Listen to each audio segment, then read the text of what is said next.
Before history learned how to remember, it learned how to bury. Some truths were not erased by fire or war, but quietly sealed behind ink, silence, and fear. Tonight's story is not one you will find in textbooks, yet fragments of it have surfaced again and again like bones rising from wet earth. Welcome to the Unveiled Scroll. If you seek stories hidden between the margins of history, remember to like, subscribe, and share. Tonight, we unveil the forbidden chronicle of the Manuscript of Ashes, a document said to have witnessed the slow self-destruction of a civilization that understood too much about the human soul. The story begins not with an empire at its height, but with a man kneeling alone in candlelight, his hands shaking as he writes what he knows must never be read. His name, according to the manuscript's opening folio, was Elias Morcant, archivist of the inner vaults, sworn not to power, but to memory itself, in the late 15th century, as Europe staggered between faith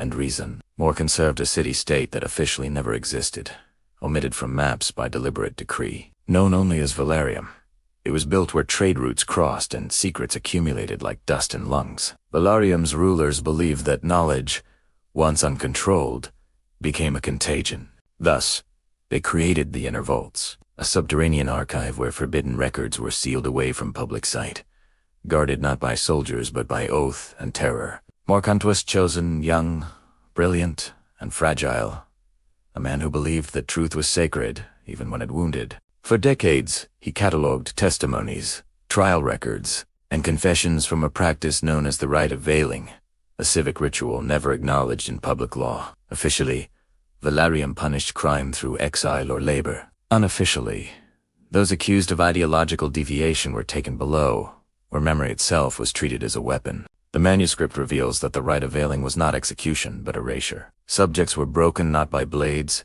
but by systematic rewriting of identity through isolation, deprivation, and ritualized confession. Morcant wrote, not as an accuser at first, but as a believer. He described the process with cold precision, convinced it preserved social harmony. Yet, as the years passed, his language shifted. The ink grows darker, sentences heavier, as if the act of writing itself became a burden. He begins to record names he recognizes: scholars, healers, even children, condemned not for crimes, but for asking the wrong questions. One entry describes a woman who claimed that fear was the true ruler of Valerium, not its council. Her punishment was veiling. Her name was never written again. Morcant notes that after her removal, the city felt quieter, not safer, but hollow, as if a vital organ had been removed. The manuscript's most unsettling claim is not that Valerium committed atrocities, but that its citizens consented to them through silence. Festivals continued above ground while screams were carefully absorbed by stone below. Morcant confesses that he told himself lies, that stability justified cruelty, until one night he was ordered to document the veiling of a boy no older than 12. The boy's crime was repeating a forbidden proverb, one that warned that a society afraid of words would eventually drown in them. Morcant writes that as the child was led away, he felt something fracture inside him, a realization that the archive he served was not preserving civilization, but embalming it. From that night forward, the manuscript changes purpose. It is no longer a record for the state, but a confession against it. Morcant begins to hide pages, to encode names, to write for a future reader he believes may never come. He understands that Valerium cannot survive its own methods, because a society that erases memory ultimately erases itself. This is where the first section of the manuscript ends, not with rebellion or escape, but with dread certainty. Morcant writes one final line before sealing the chapter. We did not destroy Valerium with fire or war. We destroyed it by teaching ourselves to forget. When the manuscript resumes, time itself feels wounded, as though weeks or months have passed without record. A silence that speaks louder than ink. Morcant returns to the page no longer as an archivist, but as a condemned witness living on borrowed breath. He writes that Valerium had begun to rot from within, though its towers still gleamed and its markets still rang with coin and laughter. The inner vaults, once a place of control, had become a place of panic. Records vanished from sealed shelves, overseers contradicted one another, and the rite of veiling expanded beyond its original mandate. What began as a tool to suppress dissent was now used to suppress doubt grief, and eventually memory itself. Citizens volunteered names. Neighbors whispered suspicions. And loyalty was measured by how eagerly one surrendered another's voice to silence. Morkant describes council sessions where fear was discussed not as a problem, but as a resource, something to be carefully rationed among the population. Too little fear, and people asked questions. Too much, and the city risked collapse.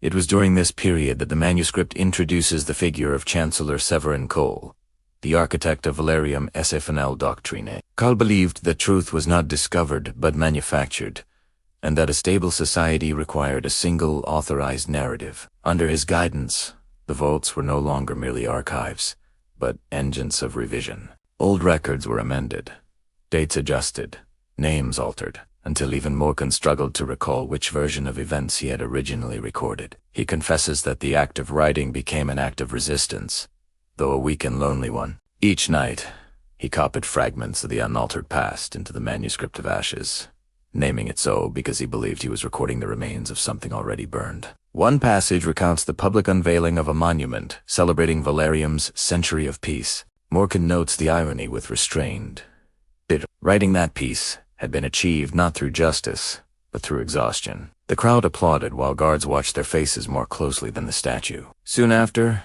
Morkant himself was summoned below, accused of archival inconsistency, a crime newly invented and terrifyingly vague. He was not veiled, but warned, shown a cell prepared in advance, its walls etched with half-scraped names. This, he writes, was the true genius of Valerium.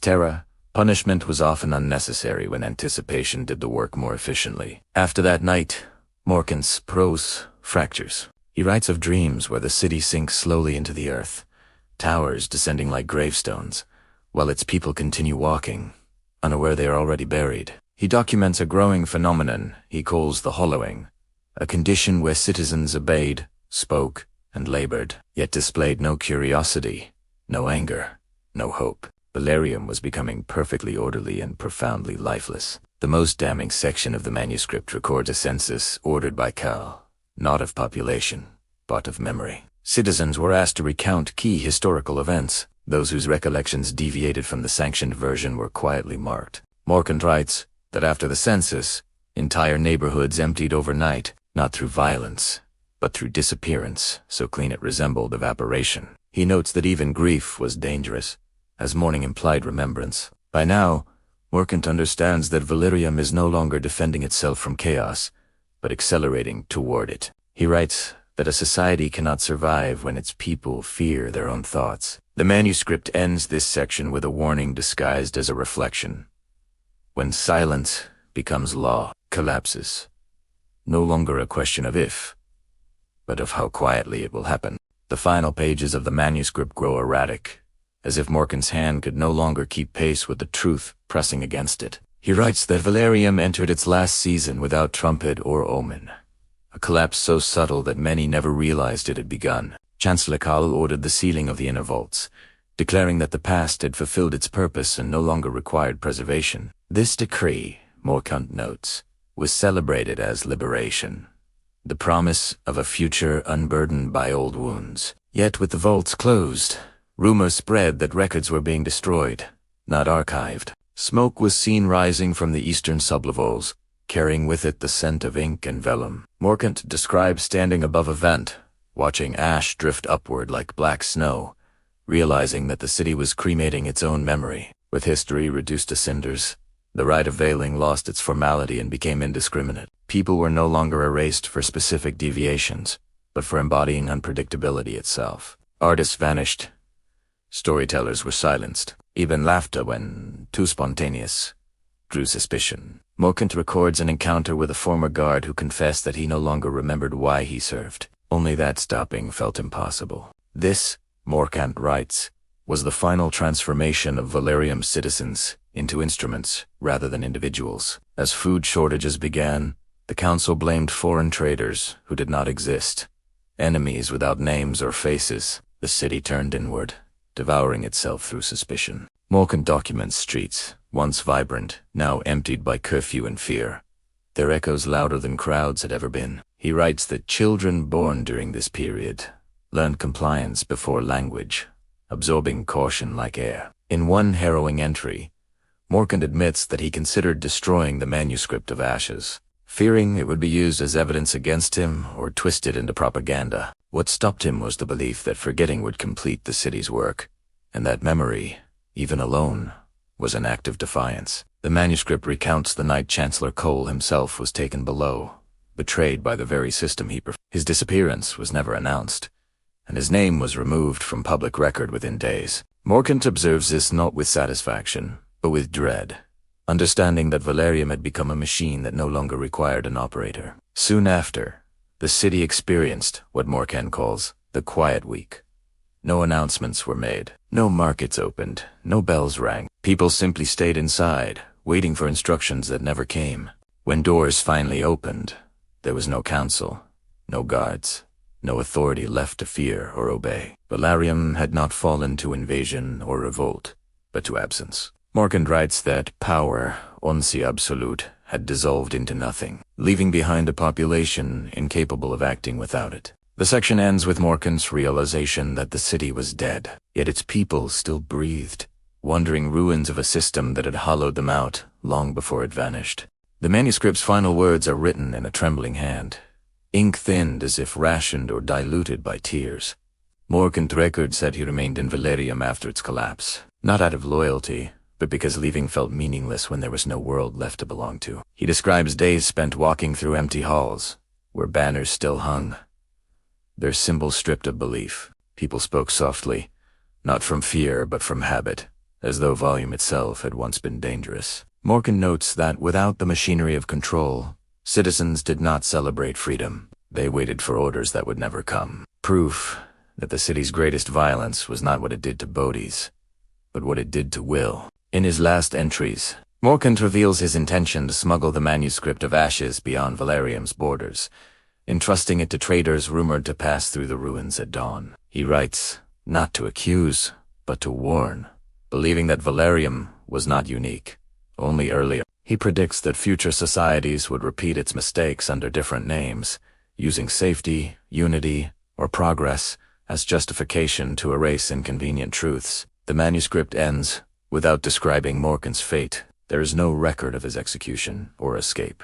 Only the final sentence remains, pressed hard into the page, as if meant to survive time itself. If you are reading this, then Valerium lives again, not as a city, but as a caution. Thank you for joining the Unveiled Scroll. If this story stirred something uneasy in you, explore the other chronicles hidden on this channel. And remember, history's darkest chapters are rarely written in blood alone.